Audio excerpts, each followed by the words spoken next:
जय हो द्वारकाधीश। आज का टॉपिक है दोपहर के वक्त आपको याद करके क्या सोचा जा रहा है। तो जनरल रीडिंग है। टैरो में से हम 6 कार्ड लेंगे और आज मोनोलॉजी लेंगे, उसमें से भी 6 कार्ड। तो शुरुआत करते हैं मोनोलॉजी के कार्ड से शफल करके।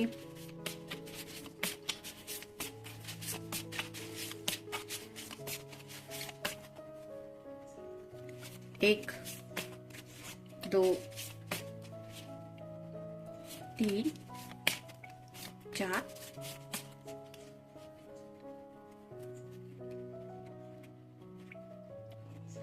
पांच और ये 6।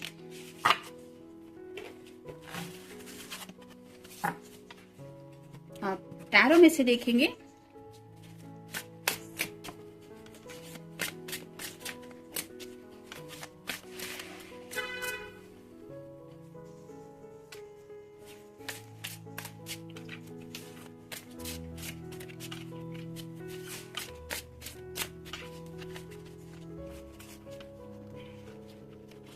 एक,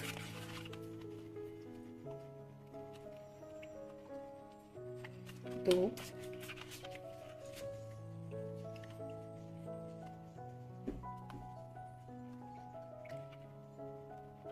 तीन,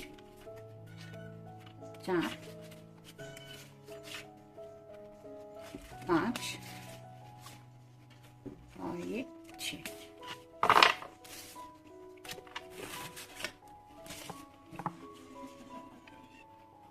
शुरुआत करेंगे हम टैरो से। पहला ही कार्ड है द वर्ल्ड का। ये रिप्रेजेंट करता है उनकी छोटी सी दुनिया को। जैसे यहाँ पे सेंटर स्टेज पे एक इमेज है एक पर्सन की और उसके इर्द गिर्द एक सर्कल बना हुआ है। तो अपनी इस छोटी सी दुनिया में क्या हो रहा है, क्या होना चाहिए, क्या वो चाहते हैं जिसकी वजह से उन्हें हैप्पीनेस मिल सकता है। जैसे ये जो लड़की है वो मुस्कुरा रही है, उन्हीं मुस्कुराहट वाली बातों के बारे में सोच रहे हैं, जहाँ पे ऑब्वियसली आपका ख्याल उनको शायद एक प्यारे सी स्माइल उनके चेहरे पे दे जा रहा है, जिसकी वजह से आपकी याद आ रही है। नेक्स्ट है 2 of wands, fire sign, Aries, Leo या फिर सैजिटेरियस।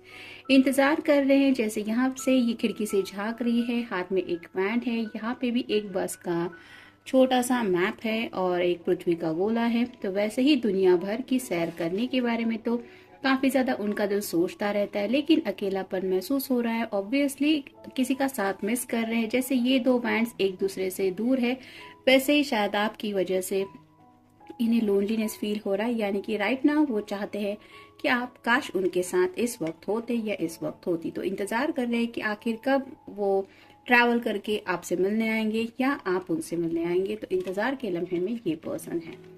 नेक्स्ट है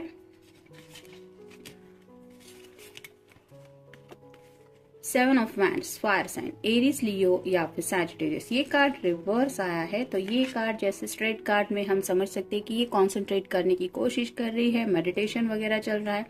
वैसे ही ये रिवर्स कार्ड बता रहा है कि उनका शायद कहीं भी मन नहीं लग रहा, क्योंकि ये लम्हे उन्हें बार बार याद आ रहे हैं कि आखिर कब मैं अपने पर्सन से मिलूंगा या मिलूंगी, ताकि मुझे मेरी खुशियां मिले, जिन खुशियों की वजह से मेरे चेहरे पे स्माइल आए। तो कॉन्सेंट्रेट नहीं कर पा रहे, यानी कि राइट नाउ अगर घर में है तो वहां पे भी उनका मन नहीं लग रहा है, या फिर अगर जॉब पे है तो काम में भी मन नहीं लग रहा। नेक्स्ट है द हीरोफंट।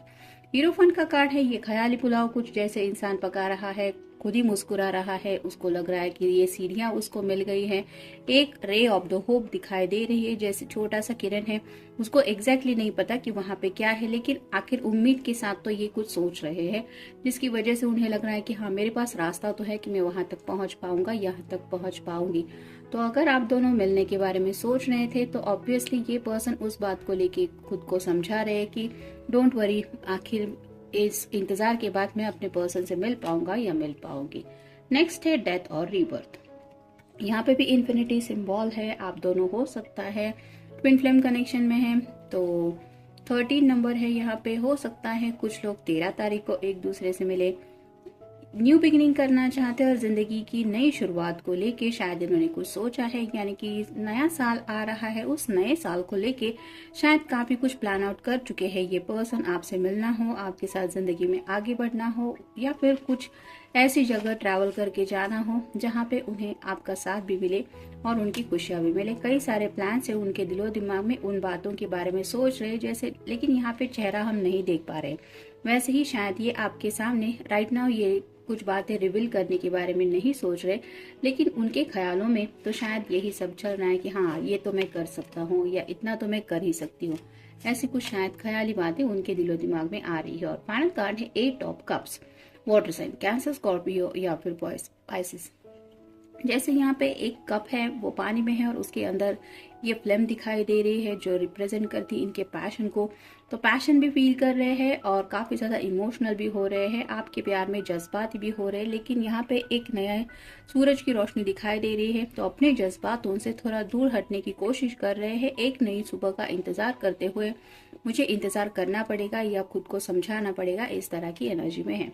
देखते मोनोलॉजी में से कार्ड हमें क्या कहते हैं। Take time to breathe out. जैसा कि अभी हमने देखा, कुछ बातें हैं जिनको लेके काफी ज्यादा सोच रहे हैं, जिसकी वजह से शायद रिलैक्स नहीं हो पा रहे हैं, दिल पे काफी ज्यादा बर्डन फील कर रहे हैं। वो बर्डन और कुछ नहीं है, वो उनकी पैशन का है। ऑब्वियसली आपसे मिलना चाहते हैं, आपके साथ वक्त बिताना चाहते हैं, जिंदगी को लेके काफी सारे सपने सोच रखे हैं, जिसकी वजह से कई बार होता है ना कि हम बहुत ज्यादा सैडनेस फील करते हैं कि मेरी लाइफ में उस पर्सन को अगर मैं साइड में रखूं तो कुछ भी नहीं है, तो बोरिंग लगने लगती है जिंदगी और कुछ भी अच्छा नहीं लगता। वैसे ही हालत यहाँ पे इनकी है।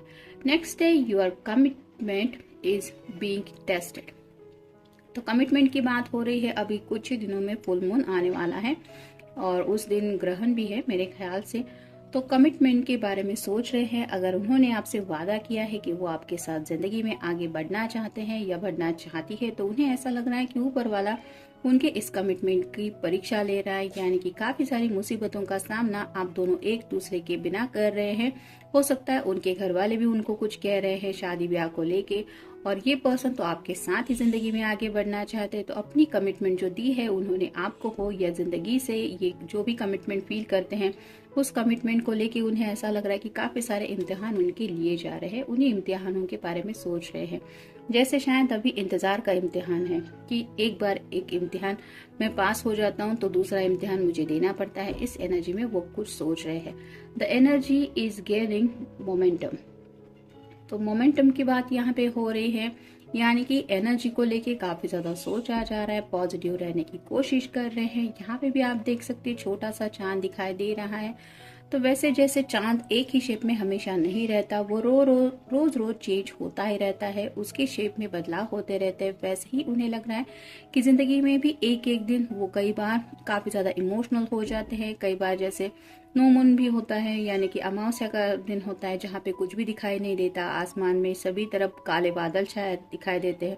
वैसे ही कुछ लम्हे इन्हें भी जिंदगी में फील होते हैं कि आगे बढ़ने का रास्ता नहीं मिल रहा, और फिर अचानक से जैसा कोई उजाला दिखाई देता है नेक्स्ट डे जब चांद फिर से आता है, तो उन्हें एक उम्मीद दिखाई देती कि हाँ आखिरकार उम्मीद तो है इस रिश्ते में। तो उसी बात को लेके सोचा जा रहा है कि आफ्टर ऑल वो किस उम्मीद के बारे में सोच रहे हैं या किस उम्मीद पे जी रहे हैं। नेक्स्ट है it's time to take action. उन्हें ऐसा लग रहा है जैसे एरीज में भी उनका साइन हो सकता है या आपका। एरीज थोड़ा सा स्टबर्न एनर्जी भी होती है, मतलब मुझे हासिल करना है तो करना ही है।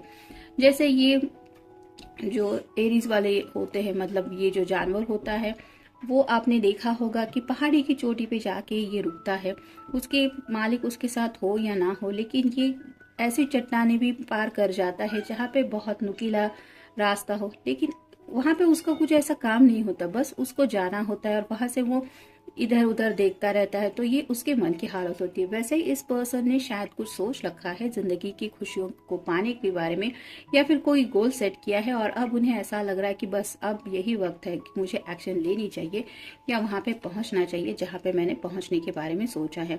नेक्स्ट है surrender to the divine. Full moon का कार्ड है और जैसा कि मैंने कहा कि अभी कुछ ही दिनों में फुल मून आने ही वाला है, तो ये सरेंडर तो कर ही चुके हैं डिवाइन को, यानी कि काफी वक्त से ये यूनिवर्स से भी शायद दुआएं मांग रहे हैं और उन्हें भरोसा भी है कि ऊपर वाले की मतलब उनकी आशीर्वाद से, उनकी पॉजिटिव एनर्जी की वजह से, इनकी मैनिफेस्टेशन की वजह से आप दोनों डिवाइनली एक दूसरे के साथ जरूर एक दिन आ जाएंगे। लेकिन ये जो सरेंडर उन्होंने किया है और उसी मैनिफेस्टेशन का हो या फिर उस पॉजिटिविटी का जो इंतजार कर रहे हैं, वो अब इंतजार इनसे काफी ज्यादा बर्दाश्त नहीं हो पा रहा, जिसकी वजह से थोड़ा सा इस तरह की डिस्टर्बिंग एनर्जी में है। और फाइनल कार्ड है एक्सपेक्ट पावरफुल चेंज। तो कुछ पावरफुल चेंज आते हैं अपनी दुनिया में, यानी कि जैसा कि यहाँ पे मैंने कहा कि ऐसा चेंज जिसकी वजह से अपनी दुनिया में वो आगे मतलब आने वाले नए साल में हो या नए साल से हो कंटिन्यूसली खुशियाँ पाना चाहते, अब वो इन दूरियों को शायद बर्दाश्त नहीं करना चाहते, या फिर कोई ऐसे एक्शन लेना चाहते कि एक बार इस मुसीबतों का हल निकले, कोई तो सोल्यूशन निकले, ताकि हम दोबारा इस सर्कल में ना फंसे जैसे पिछले साल या फिर उससे भी पिछले साल अब तक जो भी फील करते आए हैं। तो कुछ पावरफुल चेंज के बारे में सोच रहे हैं, जहाँ पे आपका हमेशा के लिए साथ भी पाना हो सकता है, या फिर जिंदगी में ऐसा कोई बदलाव हो सकता है जिसके बारे में शायद इनके घर वालों को भी नहीं पता। तो जनरल रीडिंग है, मिलते हैं नेक्स्ट रीडिंग में। Till then take care, good bye.